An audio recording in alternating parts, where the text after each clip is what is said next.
आज का जो हमारा टॉपिक है वो है पल्मोनरी एडिमा। टॉपिक स्टार्ट करने से पहले बात करते हैं हम एल्बुमिन की। एल्बुमिन एक प्लाज्मा प्रोटीन होता है जिसकी सिंथेसिस लिवर में होती है। इस प्रोटीन का फंक्शन क्या होता है कि ये हमारे ब्लड के अंदर जो हमारे प्लाज्मा फ्लूइड का लेवल होता है उसको मेंटेन करके रखता है। फॉर एग्जांपल हमारे पास ये एक ब्लड वेसल है, इसमें हमारे पास जो रेड कलर से इंडिकेट है वो है ब्लड और ये जो ब्लू कलर से इंडिकेट किया है ये है प्लाज्मा। तो हमारी ब्लड वेसल के अंदर जो प्लाज्मा है और जो ब्लड है उसके लेवल को मेंटेन करने का काम होता है एल्बुमिन प्रोटीन का।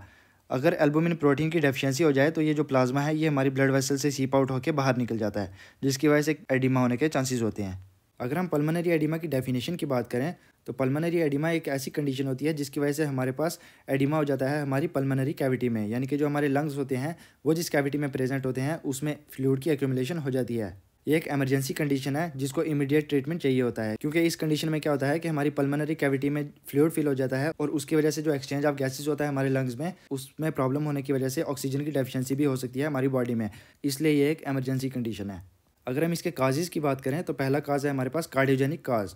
कार्डियोजेनिक काज यानी कि वो काज जो डायरेक्टली हार्ट से रिलेटेड होंगे। कार्डियोजेनिक काज में हमारे पास आ सकता है fluid overload, kidney failure, tachycardia and bradycardia, यानी कि हार्ट की कोई भी कंडीशन होगी या फिर हार्ट में कोई भी अल्ट्रेशन होगी तो उसका डायरेक्ट इफेक्ट जो है वो हमें लंग्स के ऊपर देखने को मिलेगा। किडनी फेलियर की वजह से क्या होगा कि अगर हमारी किडनीज फेल हो गई हैं तो फ्लूइड को प्रॉपर्ली बाहर नहीं निकाल पाएंगे, जिसकी वजह से बॉडी में फ्लूइड का ओवरलोड हो जाएगा और उसकी वजह से भी पल्मोनरी एडिमा देखने को मिलता है। वेंट्रिकुलर फेलियर की अगर हम बात करें तो जो हमारे वेंट्रिकल्स होते हैं वो जब ब्लड को अच्छे से पंप नहीं कर पाएंगे उसकी वजह से जो ब्लड है उसकी डेफिशिएंसी हो जाएगी हमारे लंग्स के अंदर। तो जब ब्लड की डेफिशिएंसी होगी हमारे लंग्स के अंदर तो जो हमारी ब्लड वेसल हैं उनकी इलास्टिसिटी लॉस हो जाएगी, जिसकी वजह से जो हमारा प्लाज्मा फ्लूइड है वो ब्लड वेसल से निकल के हमारे पल्मोनरी कैविटी में आ जाएगा। अगर हम नॉन कार्डियोजेनिक काज की बात करें तो इसमें हमारे पास आता है increase ventricular pressure and left ventricular contractility, यानी कि जब भी हमारे वेंट्रिकल जो है वो प्रेशर ज़्यादा अप्लाई करेंगे या फिर जो हमारा हाइड्रोस्टैटिक प्रेशर है वो इंक्रीज़ हो जाएगा। हाइड्रोस्टैटिक प्रेशर वो प्रेशर होता है जो वाटर की वजह से अप्लाई होता है हमारी ब्लड वेसल्स के अंदर।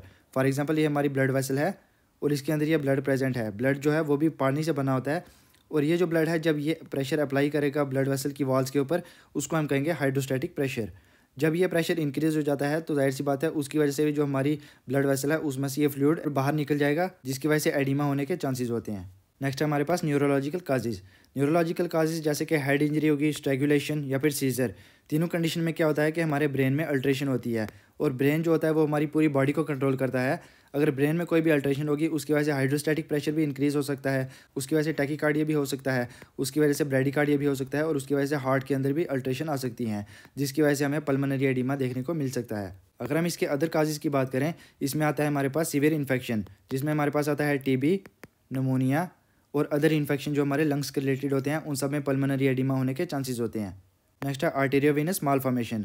हमारी आर्टरीज और वेन्स में जब कोई भी प्रॉब्लम होगी तो उसकी वजह से जो आर्टरीज और वेन्स है वो अपनी इलास्टिसिटी खो देंगे, जिसकी वजह से जो प्लाज्मा फ्लूइड है वो बाहर निकल आएगा, जिसकी वजह से पल्मोनरी एडिमा होने के चांसेस होते हैं। नेक्स्ट है हमारे पास high altitude exposure. High altitude exposure में क्या होगा कि हमारे पास जो ऑक्सीजन है उसकी डेफिशिएंसी हो जाएगी और उसकी वजह से लंग्स में अल्ट्रेशन देखने को मिलेंगी, जिसकी वजह से पल्मोनरी एडिमा होने के चांसेस होते हैं। नेक्स्ट है congestive heart failure. Congestive heart failure same related to heart, अगर हार्ट में कोई भी प्रॉब्लम होगी उसकी वजह से इफेक्ट हमें लंग्स में भी देखने को मिलेगा। नेक्स्ट है acute lungs injury by poisonous gases.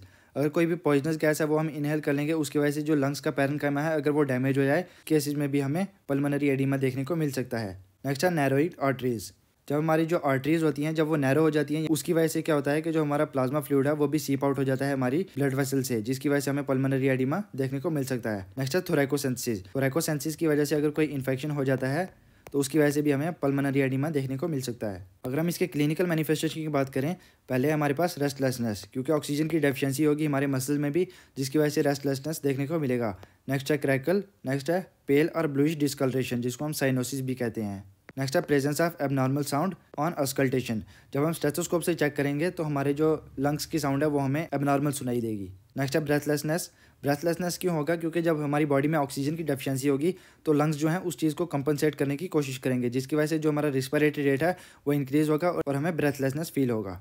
Next है साइनोटिक नेल बेड्स। जो हमारे नेल्स होते हैं यानी कि फिंगर टिप्स होती हैं उनके अपोजिट साइड में हमें ब्लूइश डिस्कलरेशन देखने को मिल सकती है।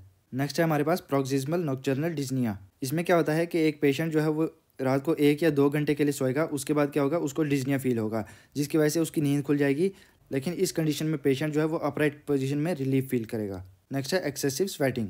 नेक्स्ट है leg and abnormal swelling.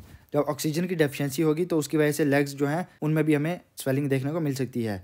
Next है coughing and distended neck veins. अगर हम इसके डायग्नोसिस की बात करें तो सबसे पहले हम हिस्ट्री कलेक्शन करेंगे, उसके बाद फिजिकल एग्जामिनेशन में हम स्टेथोस्कोप से चेस्ट की साउंड को चेक करेंगे। नेक्स्ट है हमारे पास चेस्ट एक्सरे। चेस्ट एक्सरे जैसा कि यहाँ पे आप देख रहे हैं, जो हमारे कोस्टोफ्रेनिक एंगल और कोस्टोकार्डियक एंगल हैं वो हमें अच्छे से विजिबल नहीं है, यानी कि ये रिप्रेजेंट करते हैं पल्मोनरी एडिमा को, और ये पैचेस जो हैं ये इंडिकेट करते हैं सम टाइप ऑफ निमोनिया और इन्फेक्शन को। नेक्स्ट है एबीजी स्टडीज़। एबीजी क्या होता है? एबीजी की फुल फॉर्म होती है आर्टीरियल ब्लड गैस। इसमें क्या करते हैं हम? इसमें कार्बन डाइऑक्साइड और ऑक्सीजन के लेवल को चेक करते हैं हम ब्लड के अंदर। नेक्स्ट है सीरम इलेक्ट्रोलाइट स्टडीज़। अगर किडनी फेलियर की वजह से कोई कंडीशन हो सकती है तो हम इलेक्ट्रोलाइट्स के लेवल को भी चेक कर सकते हैं कि वो कम है या ज़्यादा है। नेक्स्ट है central venous pressure monitoring. Central venous pressure को मॉनिटर करने के लिए हम सेंट्रल लाइन इंसर्ट करते हैं, जो कि पेशेंट की सबक्लेवियन वेन से इंसर्ट की जाती है। नेक्स्ट है ईसीजी। ईसीजी हम चेक करेंगे कि अगर कोई भी कार्डियोजेनिक कंडीशन की वजह से अगर पल्मोनरी एडिमा हुआ है तो हम उसको आइडेंटिफाई करने के लिए ईसीजी करेंगे। नेक्स्ट है पल्मोनरी आर्टरी प्रेशर मॉनिटरिंग। जो हमारी पल्मोनरी आर्टरी होगी उसका प्रेशर मॉनिटर करेंगे, उससे भी हमें पल्मोनरी एडिमा के काज का पता चल सकता है। नेक्स्ट है हमारे पास गोल्स। गोल में हमने सबसे पहले रिड्यूस करना है फ्लूइड वॉल्यूम ओवरलोड को, क्योंकि पल्मोनरी एडिमा में क्या होता है कि फ्लूइड का जो लेवल है वो पल्मोनरी कैविटी में इंक्रीज हो जाता है, हमें उसको कम करना है। नेक्स्ट है इंप्रूव वेंट्रिकुलर फंक्शनिंग। अगर वेंट्रिकल जो है वो अच्छे से ब्लड को पंप नहीं कर पाते तो उसकी वजह से भी पल्मोनरी एडिमा हो सकता है, इसलिए हमें वेंट्रिकल की फंक्शनिंग को इम्प्रूव करना है। नेक्स्ट है to increase the respiratory exchange. जाहिर सी बात है, अगर पल्मोनरी एडिमा होगा तो ऑक्सीजन और कार्बन डाइऑक्साइड का जो लेवल है वो इम्पेयर हो जाएगा, इसलिए हमने इनके लेवल को मेंटेन करने के लिए रिस्पिरेटरी एक्सचेंज को इंक्रीज करना है। नेक्स्ट है प्रिवेंट कॉम्प्लिकेशन। पल्मोनरी एडिमा की वजह से फर्दर कॉम्प्लिकेशन हो सकती हैं, हमें उन सब के रिस्क को भी रिड्यूस करना है। नेक्स्ट है prevent further chance to acute heart failure. अगर हम इसकी मेडिकल मैनेजमेंट की बात करें तो इसमें क्या होता है, हम सबसे पहले एक कॉमन ड्रग देते हैं जिसको हम कहते हैं फ्रोसेमाइड, जो लेसिक्स के नाम से मार्केट में आता है। ये ड्रग क्या कहता है, ये डायूरेटिक की कैटेगरी में आता है, यानी कि ये क्या करता है, ये यूरिन का आउटपुट जो है वो इंक्रीज़ करता है, जिसकी वजह से जो एक्सेस होता है हमारी बॉडी में वो बाहर निकल जाता है। नेक्स्ट है हमारे पास मॉर्फिन। ये हम इसलिए एडमिनिस्टर करते हैं क्योंकि जो हमारी पेरिफेरल रेजिस्टेंस होती है वो जब इंक्रीज़ हो जाती है, उसकी वजह से हमारा जो फ्लूइड बाहर निकल गया है उसको वेनस रिटर्न करने के लिए हम मॉर्फिन का यूज़ करते हैं। नेक्स्ट है मिल्ट्रिनोन एंड डोब्यूटामाइन। ये भी इंजेक्शन होते हैं जो हम एडमिनिस्टर करते हैं पेशेंट की बॉडी में, ताकि हार्ट को जो है वो नॉर्मलाइज़ किया जाए। नेक्स्ट है ऑक्सीजन एडमिनिस्ट्रेशन। हाइपोक्सिया जैसी कंडीशन हमें देखने को मिल सकती है पेशेंट की बॉडी में, उन चीज़ों को ट्रीट करने के लिए हम ऑक्सीजन को एडमिनिस्टर करेंगे। नेक्स्ट है नर्सिंग मैनेजमेंट। नर्सिंग मैनेजमेंट में हम रिस्पिरेटरी पैटर्न को नॉर्मल करेंगे, एसेस करेंगे लेवल ऑफ रिस्पिरेशन, प्रोवाइड करेंगे सेमी फाउलर पोजीशन जिसमें जो है हमारा रिस्पिरेटरी रेट जो है वो इंक्रीज़ होगा, एडमिनिस्टर करेंगे सप्लीमेंट्री ऑक्सीजन जो हाइपोक्सिया और हाइपोक्सीमिया जैसी कंडीशन को ट्रीट करेगा।